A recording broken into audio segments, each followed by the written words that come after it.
Baby, what you doing? What you doing? Oh, wow. All right, so today's another one of those days. It's hot. The storm appears to be on the way. And I'm as ready as I can be as the Good Shepherd with my flock today. I pray all the time. And I've always prayed. And I've always been close to heaven. And yet, it was when I met Jesus 4 years ago, I wasn't asking, I wasn't expecting, I didn't even believe how could that even be possible? I never dreamt of meeting Jesus. I never asked heaven to meet Jesus. I was not expecting to meet Jesus.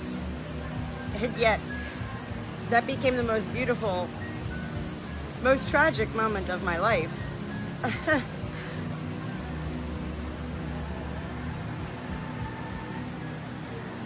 Last night, I participated in a forum of a group called SDE, Shared Death Experiences. And I was muted. I wasn't a part. I was there as an audience, listening to the guest speaker sharing her story of when her father died. And then I was listening to what the doctors were saying, the psychiatrists, that were there leading the forum, about the specifics of this girl last night in her moment where she witnessed different things while her father was dying. She saw a portal. She saw her father's, she saw a lot of different things. And yet I could relate to everything she was saying. And it was really nice to hear these doctors afterwards say to this lady, a lot of people are out there that make claims to, have such moments. And yet we as doctors know what to look for, which classifies something as being actually real. Not scientifically real. Real. Including the awe, AWE, that such persons have and express without being able to find at times words to share what they experience in such moments of sharing a moment with somebody in life who's dying. And that dying person opens up and, wants to share their dying moment with someone else. I shared a moment with my father-in-law when he was dying. And that is when I met Jesus. And it was with my father-in-law who was still alive at the time. I was in giddy, G-I-D-D-Y, giddy awe. Whoa, what? When I arrived here at this home with my father-in-law dying, number one, I never thought I'd be living here, 2 years later. I felt like a child on Christmas morning, and I shared. And I couldn't believe that my sharing was taken in such horror, anger,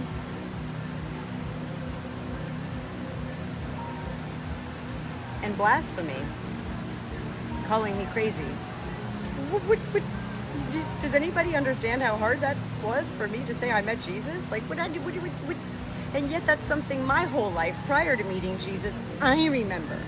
Whenever anybody I'd hear, I met Jesus, or they were talking about how they love Jesus, I was always like, okay, woo, giddy up, you love Jesus, you met Jesus. But I never felt hate for these people. I didn't feel angry. Hate and anger stem from jealousy. And I'm Natalie, and I am a messenger in this life in a multitude of levels beyond being the Good Shepherd Natalie as one role. And that's nothing new. And yet what continues to be new to me is the level of hate that people can't let go of. Like, why would you hate somebody for sharing that they met Jesus?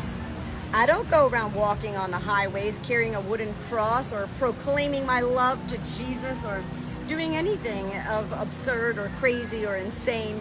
You know, it's actually a very sacred,